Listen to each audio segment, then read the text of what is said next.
Gracias a Ilan y gracias a cada uno de ustedes por estar acompañándonos el día de hoy en dita de feriado. Vamos a tratar de hacer la clase un poco más rápida en realidad para que ustedes sigan descansando, pero hemos hecho esta clase con el fin de que no nos descontinuemos y de que continuemos con nuestro proceso de capacitaciones sin parar. Así que, bueno, vamos a empezar el día de hoy con todo lo que tiene que ver con trastornos de la conducta. Les he puesto unas diapositivas así como que muy rapidito. Muy bien.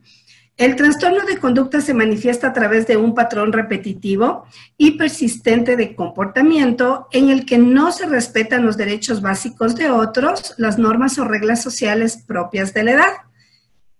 Cuando nosotros hablamos de trastornos de conducta de comportamiento, no importa la edad en quienes se presenten, pueden ser niños, pueden ser adolescentes y pueden ser adultos también, incluso adultos mayores.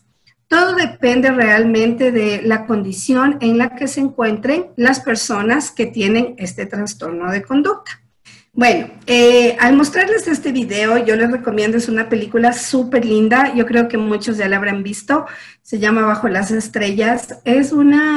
Realmente es una película donde usted va a poder darse cuenta la cantidad de manifestaciones de mal comportamiento o problemas de la conducta en un solo niño que presenta TDAH, asociado, por supuesto, a otras situaciones también, ¿no? Porque su comportamiento realmente radica muchísimo de el que no le comprendan en la sociedad, no le comprenda su familia, no le comprendan sus maestros.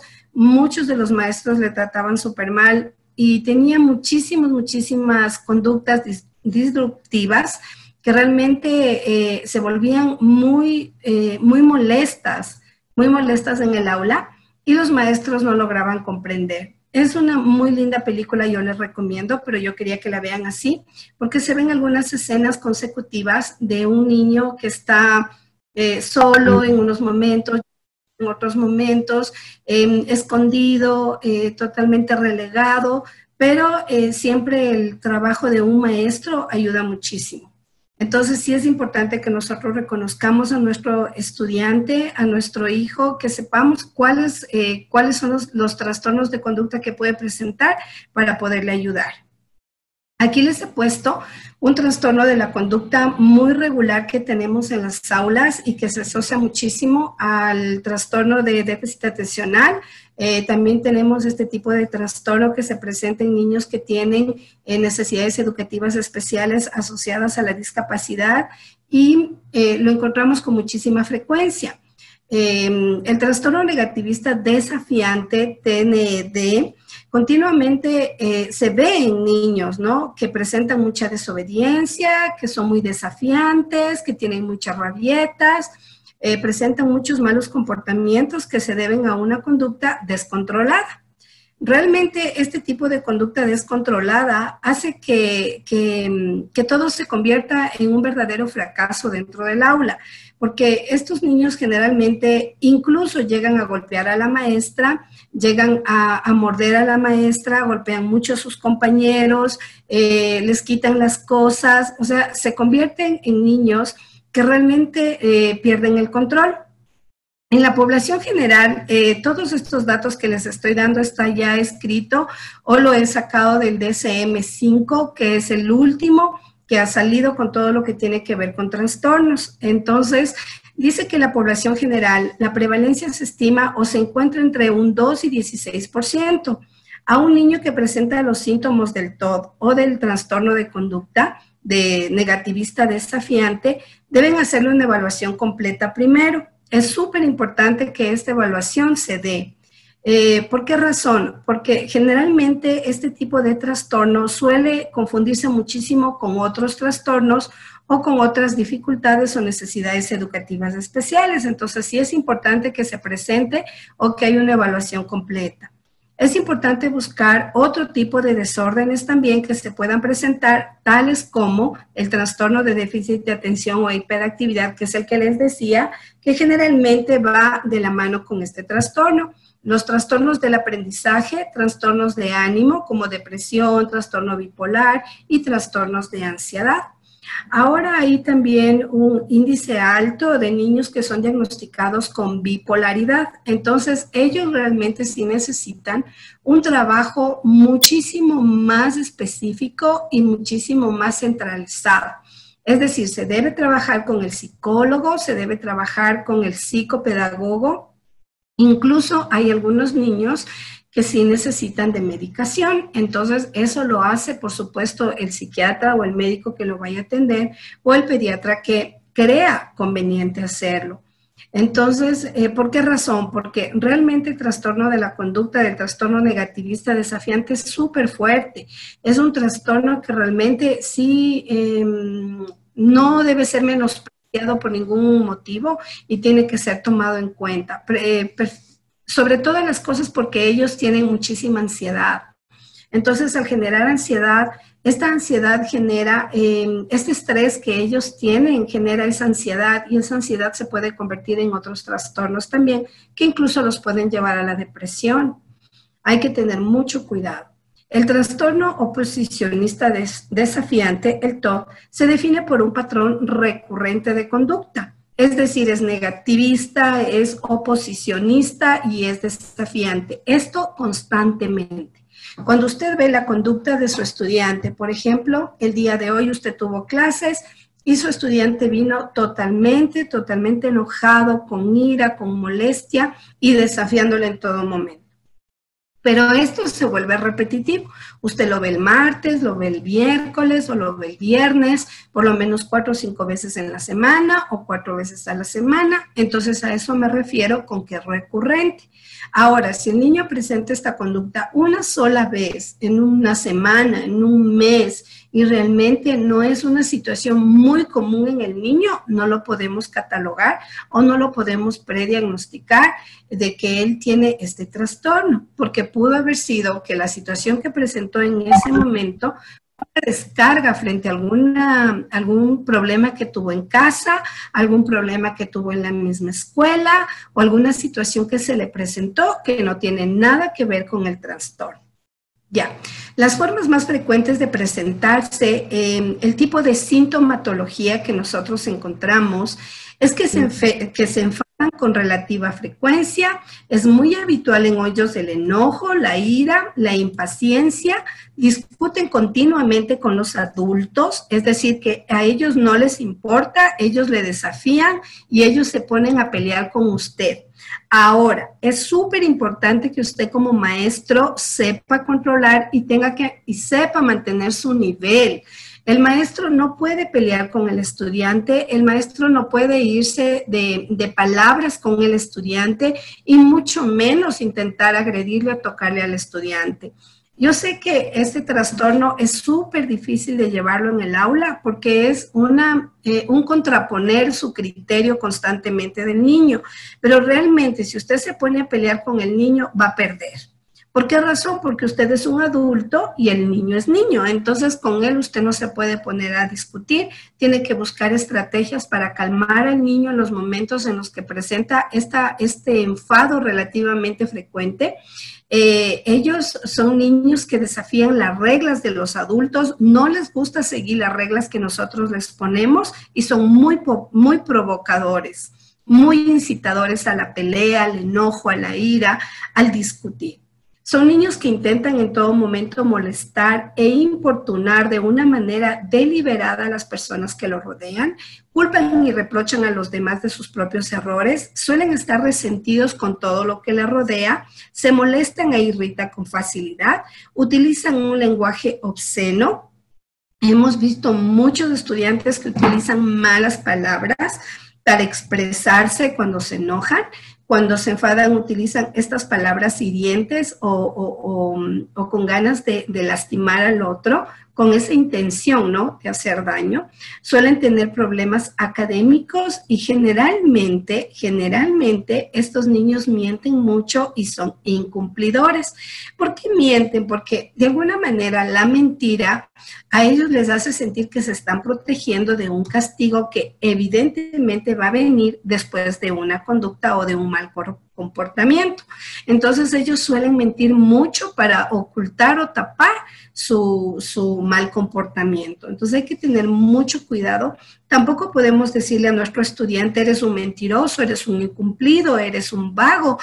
Perdónenme en las palabras, ¿no? Pero me expreso así porque realmente lo he visto, lo he vivido en aulas donde las maestras pierden el control absoluto de su clase y de sus estudiantes y llegan a utilizar etiquetas tan terribles como el de vago, como el de no sirves para nada, porque no eres como tus otros compañeros, hasta cuándo te tengo aquí en mi aula. Entonces, todas esas cosas se convierten en detonantes terribles para que su estudiante no tenga una buena convivencia con usted, o con sus otros compañeros, o con los otros maestros, o incluso en su casa. Ya, aquí tenemos un trastorno también disruptivo del control de los impulsos y la conducta. Cuando yo estoy hablando de disruptivos, estoy hablando de conductas totalmente inadecuadas. Los trastornos disruptivos del control de impulsos y de conducta, según el DSM-5, que es el último que nosotros tenemos, incluye afecciones que se manifiestan con problemas de autocontrol.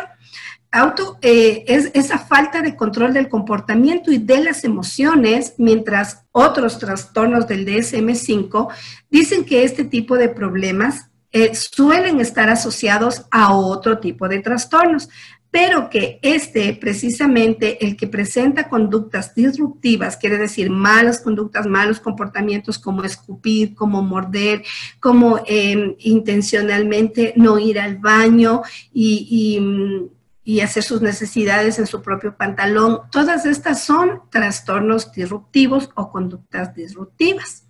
Sobre este problema de los trastornos disruptivos se habla muchísimo porque muchas de estas conductas violan los derechos de los otros niños.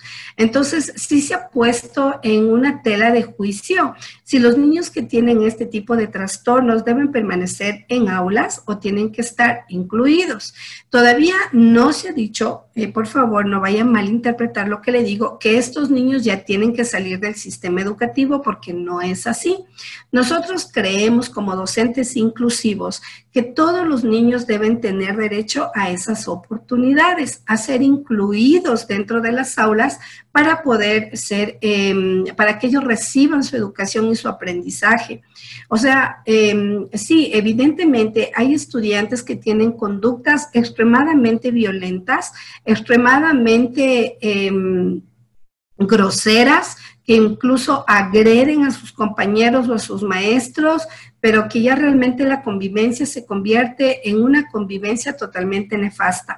Cuando esto sucede, ahí sí realmente hay que tomar otro tipo de medidas que puedan de alguna manera ponerle al niño en otro centro, pero mientras él no tenga un diagnóstico real de un psiquiatra que pueda decir que estas conductas no le permiten estudiar y no le permiten estar incluido dentro de un centro educativo, de la comunidad educativa, no puede salir del sistema. Bueno, nosotros, personalmente, yo pienso que realmente todos los niños tienen derecho a una educación igualitaria. Es decir, que todos deben recibir una educación, aunque tengan este tipo de trastornos o de dificultades de conducta, pues todos tienen el derecho a ser educados. Ahora también, a menudo estos trastornos disruptivos se presentan de forma comórbida, es decir, que está asociada a trastornos por déficit de la atención, como les había dicho. ¿Por qué? Porque se presenta muchísimo con impulsividad. Entonces, nosotros sabemos que una de las características específicas del TDAH es la impulsividad. O sea, son actitudes hiperactivas de movimiento constante, de molestia, entonces siempre van como asociados.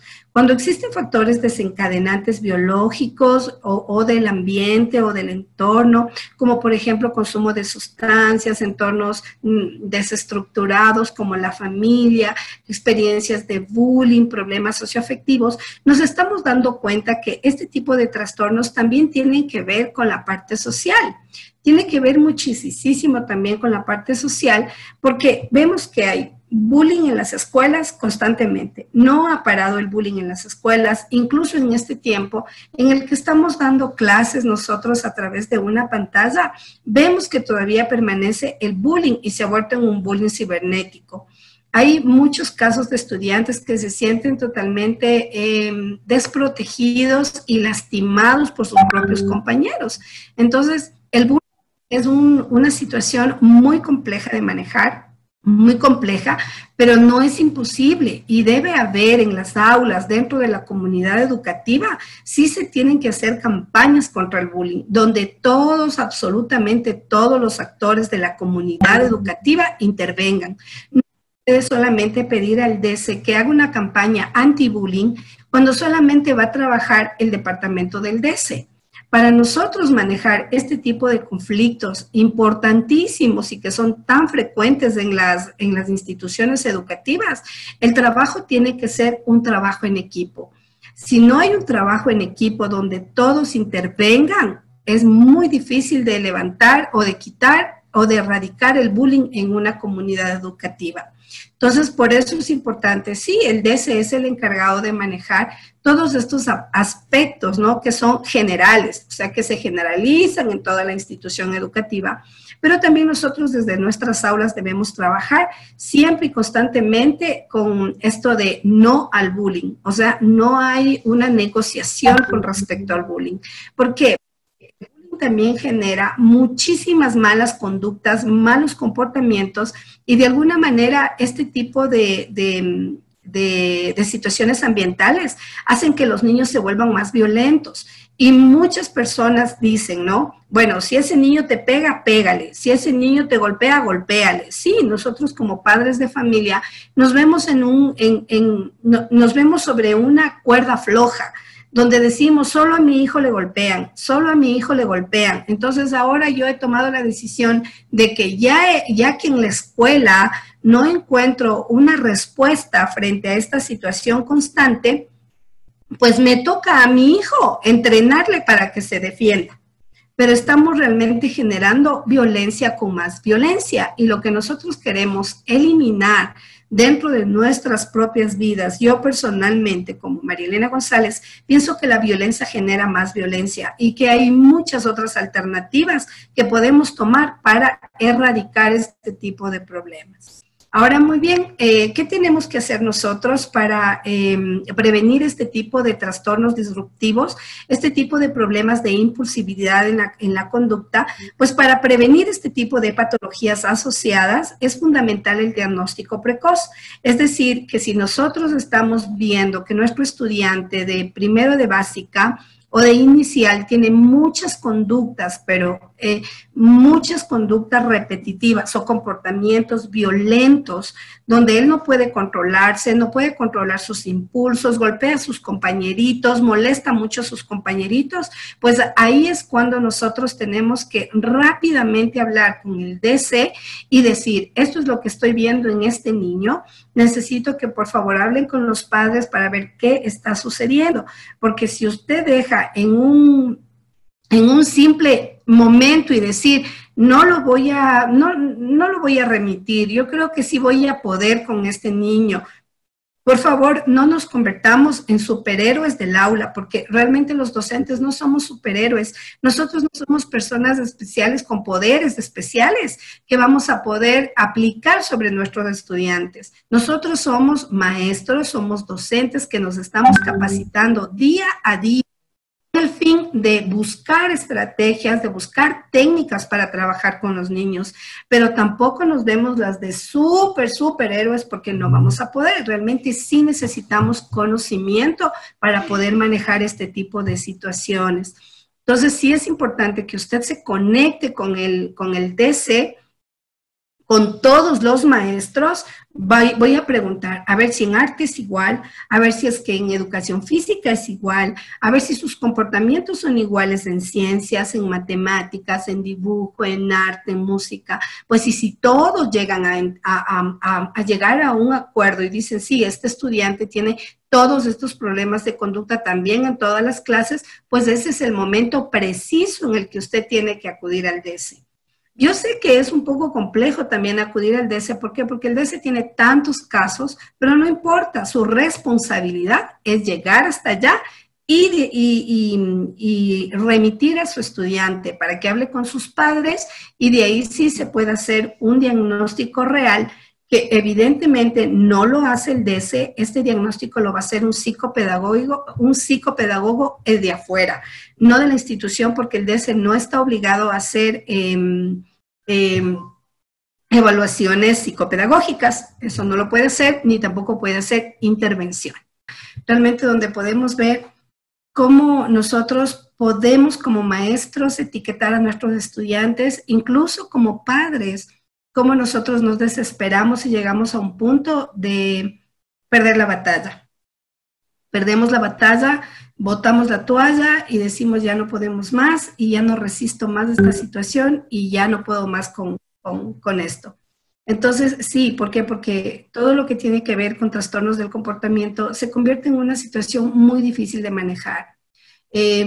Especialmente con los niños que tienen necesidades educativas especiales, no asociadas a la discapacidad como la dislexia, donde realmente este proceso disléxico les causa tanta controversia y tanta molestia, y eso les aburre terriblemente y eso hace y les lleva a tener algunos malos comportamientos.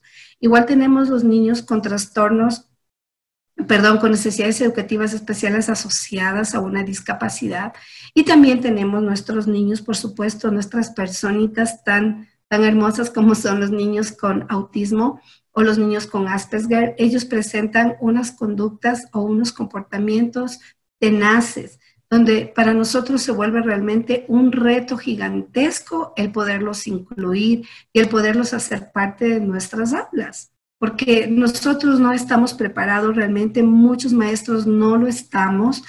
No es que no hemos tomado la conciencia de prepararnos, porque miren, aquí estamos tantos el día de hoy aprendiendo un poco más, sino que realmente el no vivir la experiencia es lo que a nosotros nos hace cometer también muchos errores en el aula. Desde la discriminación, desde nosotros mismos, imagínense si sus propios padres discriminan a sus hijos. Entonces, nosotros como que no importa, si sus papás mismos no pueden con él, ¿cómo yo voy a poder? Entonces, eso es lo que nosotros tenemos que empezar a romper, todas esas cadenas y esos círculos horribles, donde nosotros decimos, pero si en su casa le tratan mal, ¿cómo no le voy a tratar mal aquí? No, porque nuestra obligación real, moral y ética es realmente salvaguardar la vida del estudiante que está siendo incluido en las aulas, los que pertenecen a las aulas y los niños que están bajo su control y bajo su responsabilidad. Si bien es cierto, estos niños, los niños que tienen este tipo de conductas, nos hacen perder el control, pero nosotros realmente somos quienes tenemos que volver a tomar el control de nuestra vida, de nuestras emociones, para seguir y continuar trabajando, porque no es el único estudiante que usted tiene. Usted tiene 25, 30, a veces hasta 40 estudiantes, ¿y cómo hace usted sin control? Entonces, tiene que empezar a trabajar en todas esas áreas de inteligencia emocional, en esa área sobre todo, en la parte emocional, para que usted pueda manejar con entereza las dificultades y los trastornos del comportamiento. Aquí les he puesto algunos tips así súper rapiditos que los pueden usar tanto en casa como en el aula. Yo les he puesto utilizar la proximidad para limitar las acciones negativas, es decir, yo me pongo frente al estudiante cuando vaya a tener algún tipo de conducta o ya vea que entró en el proceso de ese mal comportamiento para evitar que otros estudiantes sean golpeados o sean maltratados o pueda suceder algún accidente. Ustedes saben que los accidentes en aula pasan en segundos. No son ni siquiera en minutos, son en segundos. Nosotros giramos a ver a un estudiante y al otro lado ya hay un accidente. Entonces sí, debemos de ser muy cuidadosos en ese aspecto. Tener expectativas definidas sobre nuestros estudiantes. Cuando sea posible, colocar al estudiante lo más cercano posible de usted. ¿Por qué? Porque así usted va a poder controlar a su estudiante. Entonces es muy importante que él esté siempre cerca de usted. Use los mismos pasos para hacer que el alumno se dedique a la tarea y se comporte cada vez mejor. Es decir, que su comportamiento siempre equivalga a lo que está haciendo en consecuencia. O sea, si hoy te portas bien, entonces tienes hoy una recompensa. Si hoy te portas mal, no te voy a quitar tu recompensa ganada, pero sí vamos a hacer, yo qué sé, otro ejercicio, o vamos a restar 4 minutos de tu tiempo fuera, vamos a llegar a acuerdos con él. Es la única manera de poder manejar el trabajo con los estudiantes que tienen malos comportamientos. Es súper bueno trabajar con recompensas y que no tengan que ver, siempre les he dicho, con regalos gigantescos, no, porque para los niños, generalmente estos niños, los niños con necesidades educativas especiales, son niños que necesitan muchísima paciencia, muchísimo amor, muchísima tolerancia. Cuando nosotros entramos en ese punto de la tolerancia y del respeto, realmente nosotros conseguimos muchas cosas. Tenemos que elegir el mejor momento para disciplinar, jamás disciplinar al estudiante delante de los demás. Ese es un error grandísimo que todos hemos cometido, me incluyo. Hemos disciplinado a nuestro estudiante delante de todos, y aunque los otros estudiantes en ese momento no digan nada y ellos se mantengan en silencio, cuando salen del aula se burlan de su estudiante.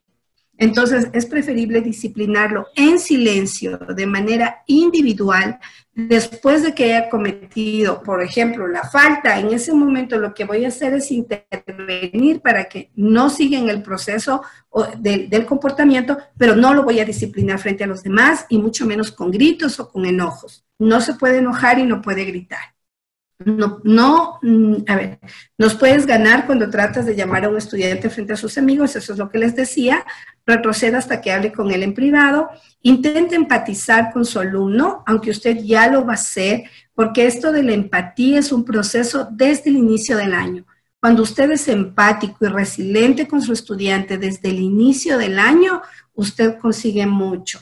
Entonces, y si usted ha perdido esa empatía con su estudiante, pues tiene que volverla a ganar, porque si no, se le va a convertir en un problema tenaz y en un desafío muy difícil de enfrentar si es que usted no es empático con su estudiante con necesidades educativas especiales y con trastornos del comportamiento. Intente empatizar, así como le había dicho. Sé que es muy difícil, ¿por qué? Porque si los niños que tienen este tipo de trastornos se convierten en niños groseros. Esa es la palabra correcta, por eso la he puesto aquí. No es una palabra despótica, es la palabra correcta, pero trate de averiguar qué esté pasando realmente con su estudiante. Puede hacer que alguien hable con el estudiante, algún profesor que tenga una mejor relación con su estudiante. Y pues va a ser muy importante que usted se sienta y le haga sentir seguro a su estudiante. Ya. Aquí yo les he puesto construir en terreno común, es decir, que tienen que hablar el mismo idioma. Cuando dos personas tienen una relación estrecha como la del docente con el estudiante, cuando digo estrecha, no estoy hablando de una relación fuera de lo ético y de lo moral, evidentemente. Estoy hablando de construir bases fuertes desde el inicio para que ese castillo no se caiga en el camino. Si es que usted al inicio pone esas bases desde abajo, desde los cimientos, realmente cuando usted termine el año, usted se dará cuenta que su estudiante no se ha destruido, no ha destruido su trabajo y usted ha ganado construyendo un castillo. Yo lo hago así, no metafóricamente, porque realmente cuando no ponemos bases firmes sobre piso y sobre tierra, realmente tenemos problemas todo el año y todos los años. Y después le vamos responsabilizando al maestro anterior de todo nuestro fracaso en el aula. Porque nosotros los maestros, sí, es la verdad, nosotros mismos decimos, muchos, otros no, pero algunos o la mayoría dirá, es que en los años anteriores no se hizo nada por este niño. Y reconozcamos que es así. Nosotros culpamos de todo lo que le sucede a nuestros niños a la otra persona. Entonces nosotros también somos responsables porque somos maestros. Entonces la convivencia en la institución educativa o en la comunidad educativa tiene que ser multidisciplinaria. Todos nos ponemos de acuerdo para sacar adelante al estudiante. ¿Es difícil? Sí, porque no en todas las instituciones, todos los profesores tienen esa voluntad y esas ganas, ¿no?, de trabajar con el otro, pero podemos hacer el intento. ¿Sí? Tenemos que, ahí les he puesto justo, miren lo que acabo de decir ahorita, de utilizar a sus colegas docentes como amigos para trabajar, reflexionar sobre su reacción para ver si hay alguna manera de relacionarse con el estudiante si no puede hacerlo. Esto evita muchísimo los problemas. Estos tips son para evitar la confrontación con su estudiante. Hable con sus compañeros de trabajo, pídales que se comuniquen con su estudiante si es que usted no lo puede hacer. Haga que el trabajo en clase no sea un problema. Trate de buscar un montón, ya hemos visto un montón de técnicas y estrategias para trabajar con nuestros guaguas en las aulas, entonces no va a ser muy complicado hacerlo. Ahora, este tiempo estamos en el teletrabajo, pero esto se va a terminar. O sea, no es un proceso que va a durar 2, 3, 4, 5 años. Ya el próximo año sabemos que nosotros, si Dios lo permite, volveremos a las aulas con nuestros estudiantes. Entonces, todo lo que hemos aprendido tenemos que ponerlo en práctica. Recuerde que para cumplir una meta, para llegar a esa meta, o sea, para que usted cumpla ese objetivo, usted tiene que ir a la acción. O sea, paso el proceso, ¿no?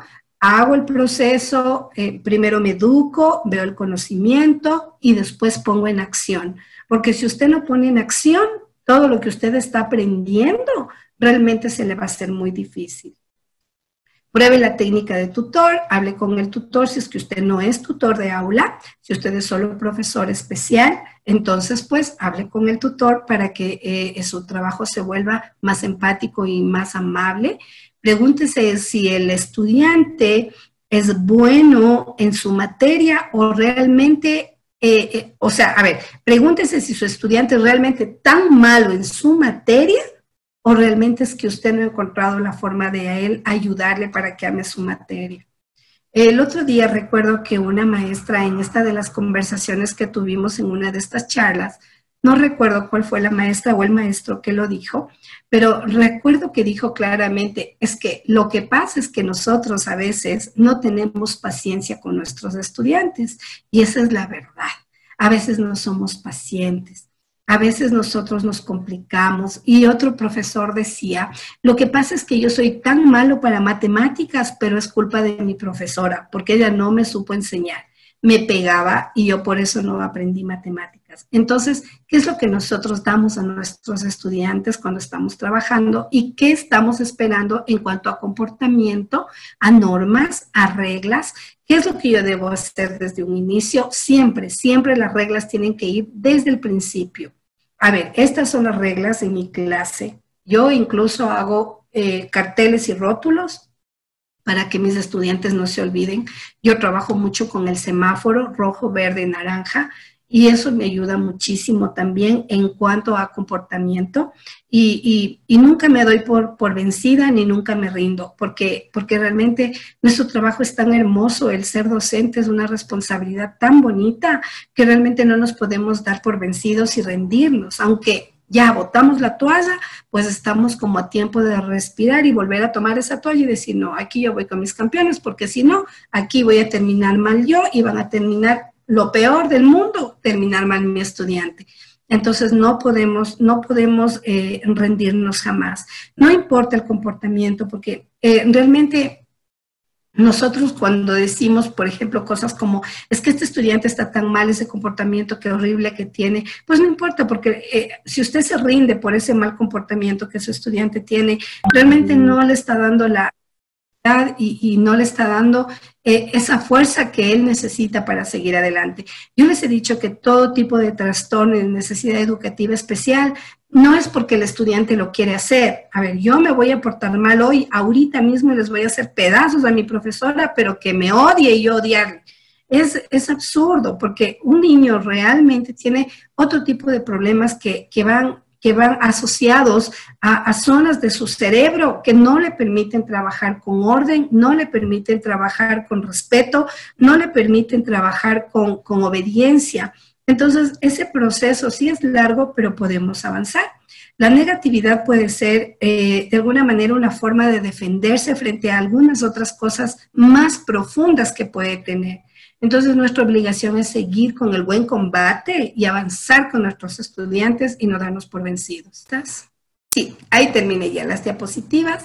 Entonces, ahora sí podemos irnos con las preguntas y vamos a ver si es que podemos ir dando respuesta a cada una de sus inquietudes. Me gustaría muchísimo también escuchar sus experiencias, porque yo creo que se vuelve más enriquecedor escuchar la experiencia del otro y que nos cuente qué hizo. O sea, qué buen resultado le dio, porque a veces nosotros sí conocemos de técnicas y de metodologías, y cuando estamos en el aula de pronto hacemos cualquier otra cosa diferente y nos resulta. Entonces, y lo hemos tomado como una posta de trabajo. Entonces, a mí sí me gustaría, o nos gustaría, por supuesto, a todos, escuchar sus experiencias y qué han hecho. O sea, qué ustedes han puesto en práctica, aunque no lo hayan aprendido a través de los talleres y de capacitaciones y de nuestra carrera. Porque, bueno, cuando nosotros estudiamos educación, realmente no nos enseñan estas cosas. Nos enseñan solamente la parte de la metodología, un poco de la ciencia, un poco de muchas cosas nos enseñan, pero nunca nos dicen, oye, y cuando tengas un estudiante con TDAH y te muerde, ¿qué haces? O sea, nosotros decimos, wow, y cuando nos enfrentamos y llegamos al aula, yo les conté mi experiencia. Mi primera vez, yo me fui llorando de la escuela y yo no quería ser profesora ese rato, porque yo decía, no puede ser que después de que estudié tanto, llegue a esta aula y yo ya no quiera ser maestra. ¡Qué terrible! Porque tuve justo 4 niños con TDAH y yo conocía del TDAH, pero no como lo conozco hoy. Entonces, cuando estos niños, uno me mordió, el otro me aló el cabello porque lo tenía mucho más largo y el otro le pegó a un compañero y le rompió el labio, yo dije, no, esto no es para mí. Yo, mejor dicho, me voy. Y sí, me fui a mi casa y llegué a mi casa y le dije a mi mamá, no, yo creo que no nací para ser profesora, y lloraba y me sentía tan frustrada. Y mi mami me dijo, yo recuerdo en sus palabras tan sabias, me dijo, te quisiste meter en la boca del lobo, anda, te tienes que dar contra el lobo, porque no es que has estudiado por la nada, tú puedes hacerlo, anda. Y al día siguiente volví. Y claro, con más fuerza, ¿no? Y todo, pero dije, ahora sí que voy a aprender y voy a empezar a estudiar y voy a empezar a hacer otras cosas que me ayuden de alguna manera a ser mejor con mis estudiantes. Y claro, cuando yo terminé el año, ya terminé disfrazada de payaso justo con los 4, porque los 4 amaban el teatro y les gustaba hacer el teatro. Entonces yo dije, vamos a hacer una obra de payasos, y los primeritos que levantaron la mano fueron justo los 4. Los otros no querían, tenían vergüenza. Ellos no tienen vergüenza. Y pude trabajar. Y así poco a poco he ido aprendiendo. No crean que chuta, ¿cómo sabrá ella tanto? ¿Cómo manejará su aula? Chúticas, experta de ser, tal vez muchos dirán, no, todavía me equivoco bastante. ¿Por qué? Porque es un aprendizaje constante y los niños vienen diferentes todos los días. Incluso con los que trabajamos constantemente vienen diferentes de un día al otro. Entonces, no crea que es fácil, es muy duro y muy difícil, pero no tanto como para no poderlo hacer. Llore nomás como yo lloré, no se preocupe. Y después ya dicen que las lágrimas ayudan bastante, ¿cierto? Es porque uno mismo se consuela. Y uno llora y llora y llora y después se siente totalmente descargado y uno dice, wow, qué pésima profesora que soy. Y después te das cuenta que no, realmente no eres pésima, sino que eres excelente maestra porque das lo mejor de ti a tus estudiantes. Bueno, vamos entonces, empecemos con las preguntitas. Mari, internamente por el chat pregunta qué hacer cuando tenemos un caso de síndrome negativista desafiante asociado a TDAH. Ya, eso es lo que les comentaba, que generalmente los estudiantes que tienen necesidades educativas especiales como el TDAH es muy regular que se asocie a este tipo de trastorno. Entonces, lo que siempre les he dicho en técnicas, primero poner normas y reglas, siempre tenemos que ponerlas. Sabemos que nos estamos enfrentando a un niño bastante impulsivo, grosero, porque esa es la palabra real, y mal hablado, y de pronto que nos va a morder y nos va a lastimar. Entonces, lo primero es lo primero, poner orden y reglas. Y usted tiene que mirarle, hacer contacto visual con su estudiante, aunque no sea autista, aunque no sea Asperger, tiene que hacer contacto visual con su estudiante y decirle, a mí me duele cuando tú me golpeas, a mí me duele cuando tú me lastimas, ¿acaso no te duele cuando te golpean? Posiblemente le va a decir, a mí no me duele, porque generalmente a ellos realmente no les duele, pero usted le puede decir a él desde el punto, yo llego mucho a ellos desde la parte emocional, entonces yo le digo, bueno, no, ya, ok, sí me dolió que tú me hayas golpeado o que le hayas golpeado a tu compañero, me dolió físicamente a mí, porque tú, bueno, tú eres fuerte y a ti no te dolió, pero más me duele mi corazón porque tú me heriste. Y heriste a tu compañero y le hiciste llorar. Entonces ellos asocian mucho ese tipo de vivencias y van mejorando. Yo, como siempre les he dicho, y no es algo que ustedes conocen, cuando los niños tienen este tipo de conductas también va asociado muchísimo con alimentación. Parece mentira y usted dirá, ay, qué cansado, que hablen solo de la comidita. No, realmente sí, la comidita sí les hace mucho daño y los estudiantes vienen totalmente alterados, especialmente los que tienen necesidades educativas especiales. Yo sé que es complicado decirles a los papás que no les manden nachos, que no les manden juguitos de cartón, posiblemente porque es lo más económico que encuentran en el mercado, pero realmente es mucho más barato hacer un jugo en casa y mandarle un sándwich, un pancito con yo qué sé, con huevito, con alguna cosa, y una frutita que realmente comprar comida chatarra afuera, que es más fácil, sí, que es más rápido, sí, que es más práctico, sí, pero que es más dañino para nuestros estudiantes también, para nuestros hijos también. Entonces, sí hay que ser muy cuidadosos con eso. Yo pienso que las normas, las reglas, el poder negociar con el estudiante, porque no le estoy diciendo que negocie las reglas, las normas, los valores, no, pero sí puede llegar a acuerdos con su estudiante de, a ver, si tú vas a hacer esto, hiciste esto hoy, ¿ok? ¿Qué no vas a hacer mañana de lo que te gusta? Preguntándole a él. Y él le va a decir, no, es que yo quiero hacer todo. No es justo ni correcto. Vamos a llegar a un acuerdo, porque lo que hiciste hoy fue incorrecto, ¿sí? Entonces, él va a ir aprendiendo. Y recuerde que su trabajo tiene que ser repetitivo y constante. No puede decir, hoy las reglas a su niño con TDAH y con conducta desafiante, hoy día lunes y mañana ya no decirle. Tiene que ser lunes, martes, miércoles, jueves y viernes, aunque su estudiante se haya comportado bien, usted tiene que recordarle las reglas y las normas. Recuérdele, y le va a decir, pero ¿y por qué me estás diciendo esto hoy si yo me porté bien? Sí, porque te portaste súper bien, quiero recordarte que seguir haciendo lo que te he dicho es positivo.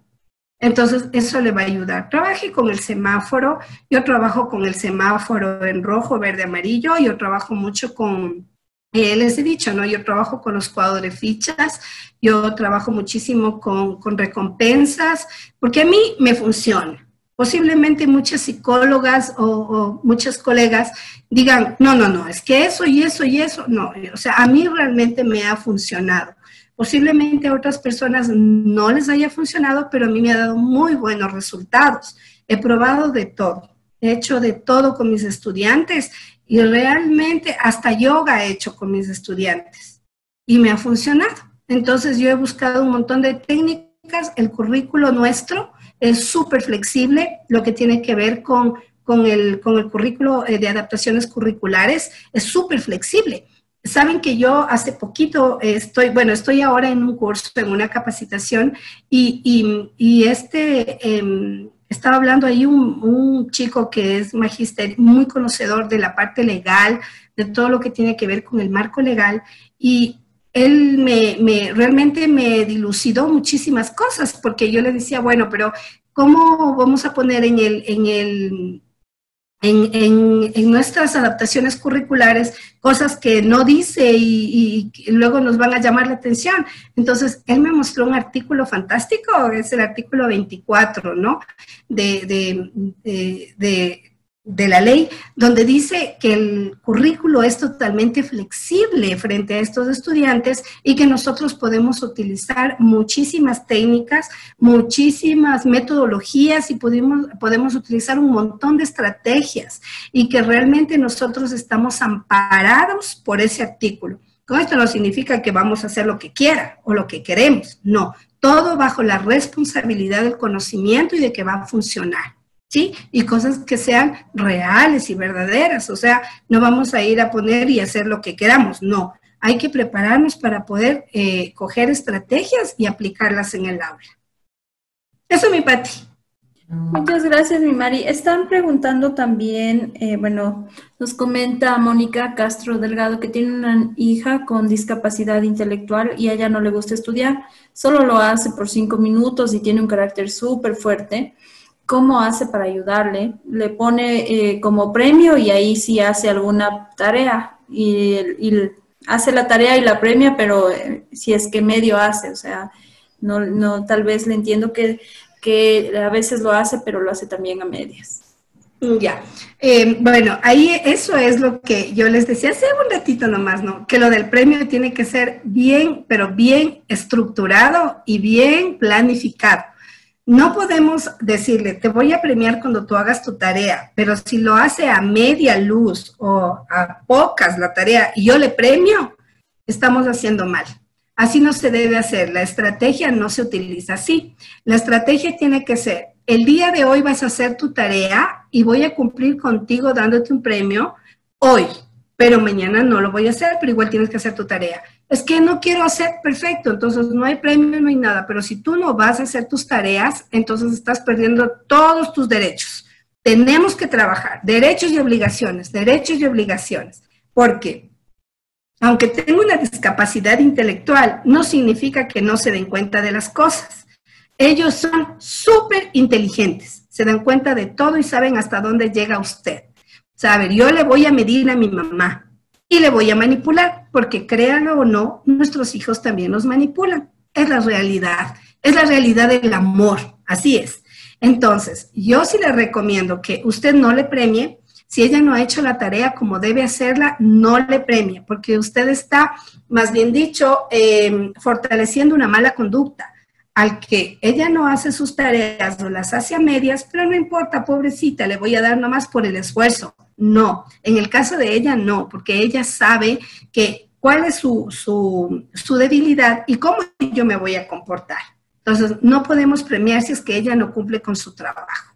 No lo haga. Y dele, por ejemplo, premios como lo que a ella más le guste comer, de pronto una golosinita de vez en cuando, no está mal tampoco, porque tampoco nos vamos a cerrar a la posibilidad de darle, yo que sé, un pedacito de pastel o un chocolatito o alguna cosa de vez en cuando, tampoco. Pero vamos a poner los premios, pero así, bien rigurosos. Si tú cumples, te doy. Si tú no cumples, no hay premio. No hay premio. Porque con ellos sí tenemos que trabajar y con ellos es constantemente la repetición y la repetición y la repetición y la repetición. Entonces, claro, no le gusta estudiar porque posiblemente hay algo, hay un desencadenante que a ella no le permite estudiar y que ella no quiere estudiar. O sea, debe haber un motivo y una razón. O ustedes, padres, súper permisivos, o la maestra era súper permisiva también, y ella ya ahorita perdió esa rutina. Entonces, para volver a la rutina del estudio, tenemos que crear la rutina en casa. Y eso es con ellos, a través del premio y del castigo. No digo castigo de golpes, cuidado por favor, sino más bien dicho con la parte que estructural, ¿no? De no darle algo que a ella le guste mucho, de quitarle, yo que sé, el celular y cosas así. Eso es mi Pati.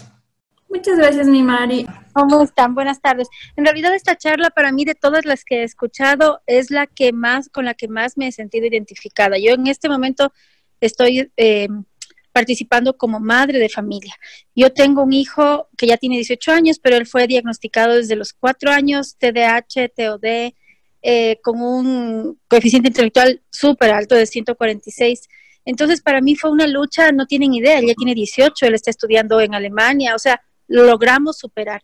Pero como ustedes dicen, sí depende muchísimo de la maestra.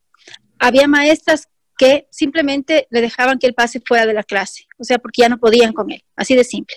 Había maestras que en cambio era todo lo opuesto, que pasaba el castigado y castigado y castigado. Y entonces sí es mucho me encanta estas capacitaciones porque estamos llegando a un montón de docentes que claro, yo no les culpo, porque para mí como mamá también era difícil. Y con más niños en el aula yo entendía a las maestras. Pero sí hacía falta, o sea, en esa época, porque yo estoy hablando de hace 14 años cuando empezó todo esto para mí, no había estas capacitaciones, los profesores no sabían. Y justamente era el malcriado que seguramente en la casa, aquí por poco nos matábamos todos, que seguramente aquí había horrores, él ni siquiera veía televisión, él no sabía qué eran, me acuerdo, los Power Rangers, porque yo le tenía prohibido todas esas cosas porque me decían que no vea esto porque es violento y seguramente va a ser peor para él, pero en realidad es algo que ellos no pueden controlar. Si los profes aprenden eso, o sea, que entienden que su cerebro simplemente funciona distinto, yo creo que pueden verlo desde el otro lado y decir, ok, no pueden, porque es como pedirle a un niño que tiene epilepsia que no le den los ataques y enojarse si es que le pasa. Es más o menos eso. Entonces, si los profes aprenden a verlo como un trastorno que no es voluntario, eso les va a cambiar la vida, porque en realidad hay muy pocos profesores en toda la vida de mi hijo. Creo que hubo una profesora que logró llegarle a él, pero claro, ya hasta que ella le entienda, lo sepa manejar y todo, se acaba el año, pasa de año y pasa otro profesor, y es todo otra vez, y la mayoría de veces, como les digo, no hubo quien pueda manejarlo. Él lo logró superar, nunca dejó terapia, nosotros siempre estuvimos ahí, estuvo medicado un tiempo, bueno, hicimos de todo un poco, como les digo, él ya tiene 18 años, él no está estudiando aquí, está estudiando en Alemania, pero, o sea, hay forma de ayudarles y que no se vayan por el camino que yo digo, lo más fácil cuando no hay el apoyo de la familia y de los profes y de todo, es como un equipo que se hace, estos chicos terminan mal. Y en realidad se los podría ayudar muchísimo y sí depende mucho de los profes porque más de la mitad del día están con ellos. Entonces sí, yo les agradezco, no tienen ideas desde el fondo de mi corazón porque de todos los que estamos aquí hay más de 700 personas que ya saben que esto no es porque son malcriados o porque los papás los tratan mal o porque simplemente son súper mimados, porque no es así. Es una realidad que se tiene que ver y les agradezco muchísimo. Eso quería decirles. Muchísimas gracias, Paulina. Qué bonito aporte, porque realmente es verdad, ¿no? El TDAH es un trastorno incurable, por supuesto no tiene cura, lo hemos hablado esto muchísimo, pero sí es muy llevadero. Realmente es llevadero, como ustedes no tienen idea, y cómo estos chicos crecen, y cómo estos guaguas se vuelven realmente unos profesionales extraordinarios que no tienen nada que ver con que o solo sea matemáticas, o solo sea lengua, o sea arte, no. Ellos ya cuando aprenden a reconocer su amor por algo, por algún tipo de inclinación profesional, lo hacen espectacularmente. Pero es verdad lo que dice Paulina. Nosotros los maestros somos los que realmente tenemos que apoyar. Si nosotros abandonamos a nuestros estudiantes y los dejamos a la deriva, les perdemos y perdemos grandes potencialidades ahí. O sea, no los podemos perder, no los podemos perder de vista, sino apoyarles. Y uno dice, ¿cómo voy a estar ahí? Sí, ese es nuestro trabajo, porque realmente lo único que realmente nosotros nos llevamos, de verdad, lo único que nosotros nos llevamos es saber que nuestro estudiante ha superado por lo menos una partecita de su trastorno. Porque si nosotros vamos pensando que cuando termine el año nuestro estudiante ya no va a tener ninguna sintomatología, pues realmente estamos ilusionándonos en algo que no es. Pero que nosotros ayudemos a que, aunque sea uno de sus síntomas, una de sus características disminuya, hacemos muchísimo, porque es ayudar a los padres y también es ayudarnos a nosotros y ayudar a los niños también, a sus compañeritos. Muchas gracias, Paulina. Sí. Oh, qué bueno, gracias. Sí, no. Pilarcita, ¿cómo está? Buenas tardes, bienvenida. Gracias. Bueno, antes que nada quiero agradecer y felicitar a Ilan porque estas capacitaciones que nos proporciona nos ayuda muchísimo. Y realmente está en nosotros acudir, buscar, y ustedes son quienes nos están ayudando y capacitando. Yo por eso quiero felicitarlos. Quiero hacer una aportación. Muchas gracias. Viendo su charla, me vino a la mente dos anécdotas de las tantas que vivimos como docentes. Yo no tengo muchos años en la docencia, tengo 9 años en la docencia.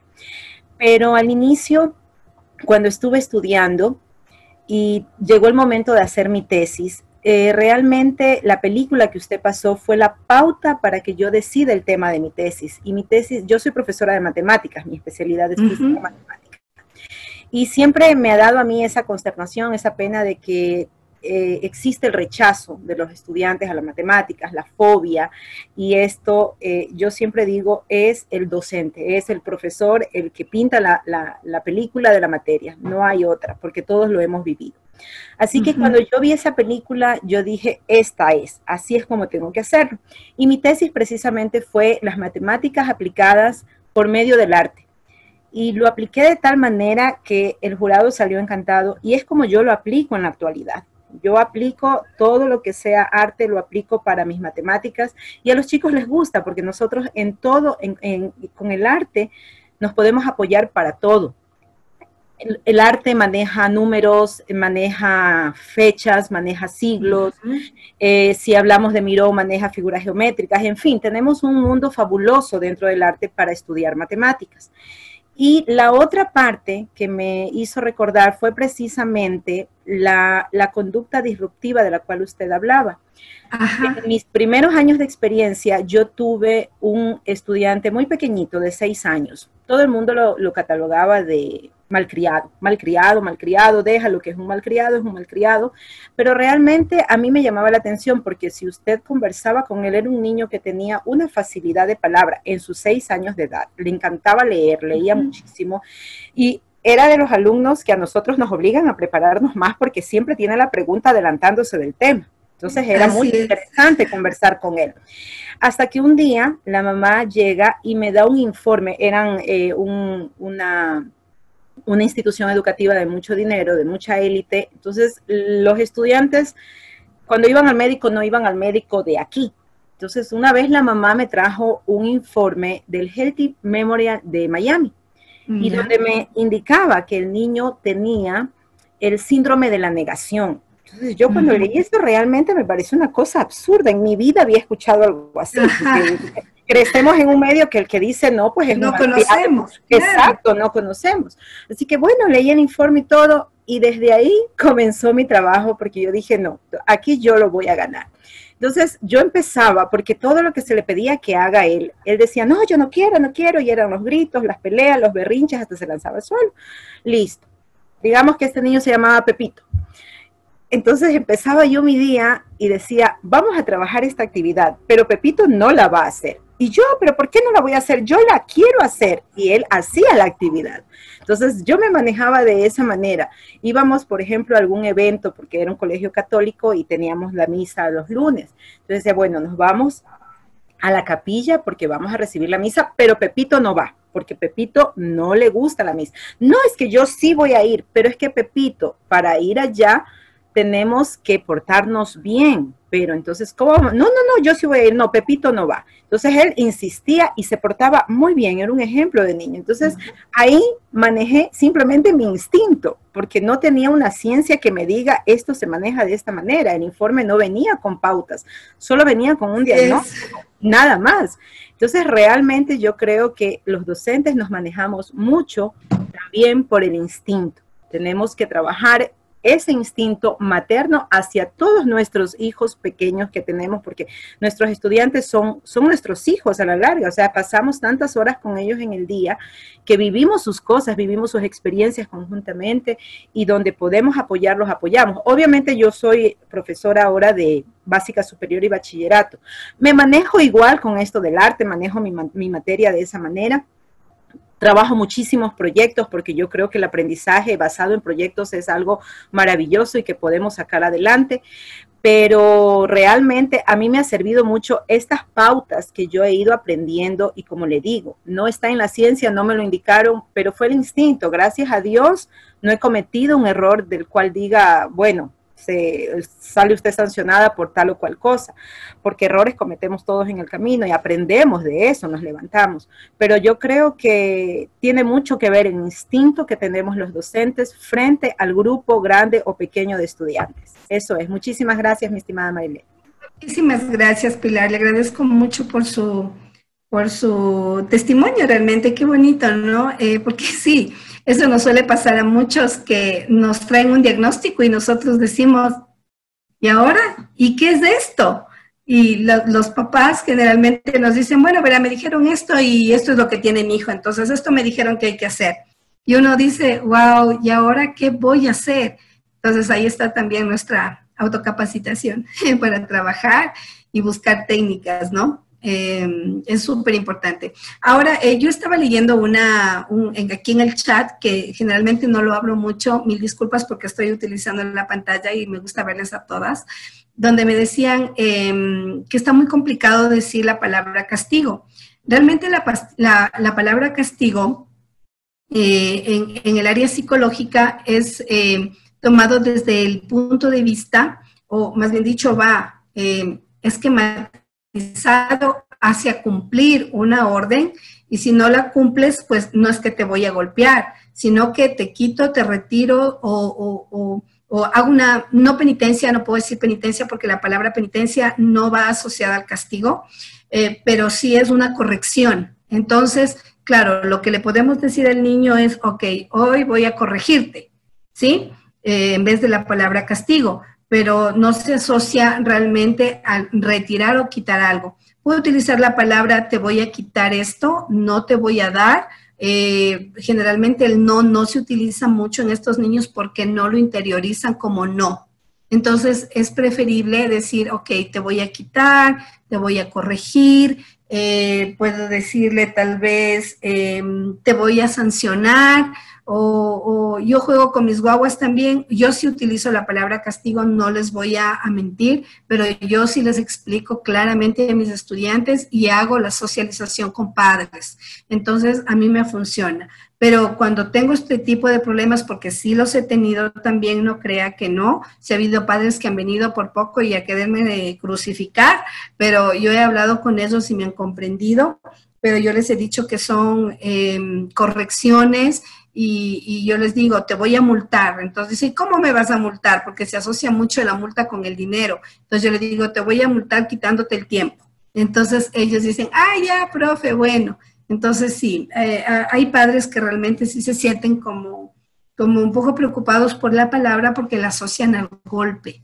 Entonces, está bien, ¿no? Es una sugerencia, muchísimas gracias. Sí, recordar, ¿no?, que cada acción tiene su consecuencia, sea positiva o sea negativa, también es importantísimo.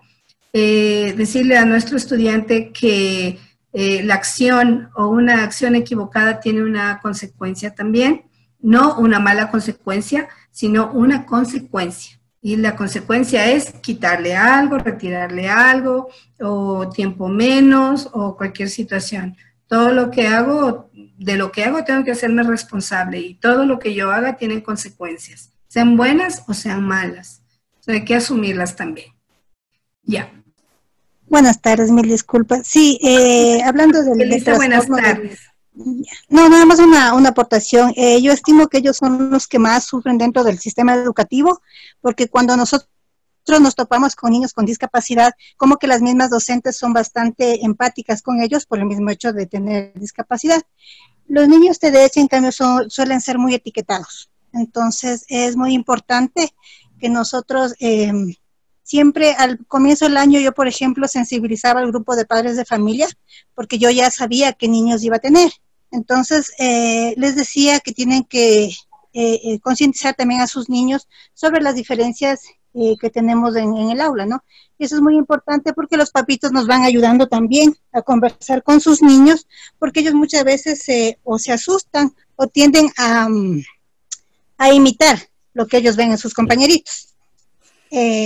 Yo, por ejemplo, les dibujaba una cabecita en en el pizarrón y le ponía como un líquido con colorcitos y les explicaba a ellos que todos tenemos un líquido, unos que se llaman neurotransmisores, y que no todos tienen lo mismo, y que la pastillita que yo le daba a su compañerito a las 7 de la mañana era para que se nivele ese liquidito y él permanezca más tranquilo. Era la forma como yo les explicaba a los niños y a los papás. Qué bonito. Tuve muy buenos resultados. Fue un poco difícil, a veces casi siempre trabajé con niños TDAH, de hecho mi tesis es sobre eso, sobre el impacto emocional en ellos, y me fue muy bien. Y siempre que yo tenía un grupo y tenía la oportunidad de trabajar, la gran y maravillosa oportunidad de trabajar con ellos, hacía eso con los niños. Y ellos lo veían y entendían que si él, porque tenía niños que me lanzaban los libros al principio, ¿no? Recién me conocían y ya no se asustaban porque sabían y simplemente lo miraban y luego ya sabían que era el tiempo fuera porque teníamos que salir a dar una voltita y eso, ¿no? Entonces, sí llamar a la reflexión a los docentes. Es muy difícil estar en un aula con 35 niños y con toda esta diversidad que hoy tenemos, pero sí llamar a eso porque algo que me impactó, yo soy psicóloga, pero fui de profesora por cosas de la vida, fue que alguna vez una docente de primero de básica me vino a decir a mí si yo tenía con los nombres de los 3 niños, y yo le dije, ella dijo, ¿quién tiene tales niños? Y yo le dije, yo, los 3. Y me dijo, son unos delincuentes en potencia. Me dolió muchísimo escuchar eso. Fue terrible y yo ahí le hice una reflexión de que ella no podía decir algo así. Claro. Estos 3 niños están actualmente en octavo de básica. Yo los cogí en segundo de básica, mi primer año como docente. Y les puedo decir que felizmente con la ayuda de los papás fueron diagnosticados, se les dio el tratamiento que ellos debían y están en octavo de básica muy bien. Entonces es mucho como nosotros nos expresamos entre docentes. Imagínense lo que es llegar a un aula donde estamos todos y decir quién tiene a los 3 delincuentes en potencia. Entonces, todas esas cosas debemos nosotros cambiar y debemos, como yo siempre digo, ¿no? Ver en cada niño a nuestros hijos. Y si no tenemos hijos, pues ver que son unos niños que nos necesitan. Y eso, yo amo mucho a los niños con TDAH, creo que es la máxima expresión donde uno puede realmente dar mucho. Porque los niños con discapacidad, sí, también debemos trabajar mucho con ellos, pero son hasta mucho más afectivos, digamos, ¿no? O sea, como que se roban el corazón de los docentes. Y con el hecho de tener su carnet, pues ellos ya están como que más visualizados, diría yo, ¿no? Entonces, nada más esa era la reflexión que quería hacer y gracias por estos talleres que uno aprende muchísimo. Gracias. Muchísimas gracias, Elisa.